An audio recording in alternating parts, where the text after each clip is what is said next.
അപ്പം അങ്ങനെയുള്ള ഒരു കാലത്താണ് അപ്പം ലീഡർ നിന്ന് ചോദ്യം ചെയ്യപ്പെടാത്ത നേതാവാണ് ഇതിൻ്റെ അകത്ത്.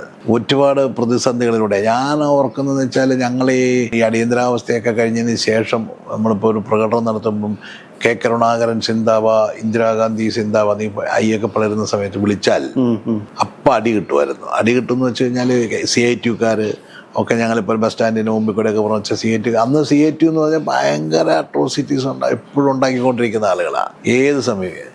ഇന്ന് CITUക്കാർ വളരെ മര്യാദക്കാരെ കേട്ടോ. അവരൊന്നും ഒരു വഴക്കിനും വയ്യാവേലിക്കും വരത്തില്ല, ഒരടി പിടിക്കുന്നു, കുട്ടിമരം പറിക്കുക, കുട്ടിമരം കത്തിക്കുക. കുടിമരം കത്തിക്കാന്ന് മാത്രമല്ല നമ്മൾക്കെതിരായിട്ട് ഇപ്പം ക്യാമ്പസുകളിൽ കോളേജ് ഇലക്ഷൻ നടക്കുമ്പോൾ പോലും അവന്മാരെ വന്ന് പുറത്ത് നിൽക്കുന്നത്. അവർ ക്യാമ്പസിനകത്ത് കയറും വേണമെങ്കിൽ. എല്ലാ ജംഗ്ഷനും ചോട്ടുതൊഴിലാളികളുണ്ടല്ലോ. അപ്പൊ അന്ന് അവരായിരുന്നു വലിയ പ്രശ്നക്കാർ. ഇന്ന് തൊഴിലാളികളൊക്കെ വളരെ റിഫൈൻഡായി, അവരൊന്നും ഒരു വഴക്കിനും ഒരിടത്തും പോകത്തില്ല. ഇന്നിപ്പോഴും DYFIയും SFI ഒക്കെയാണ് ഈ പണി നടത്തിക്കൊണ്ടിരിക്കുന്നത്. SFI എന്നല്ല, DYFI ആണ്.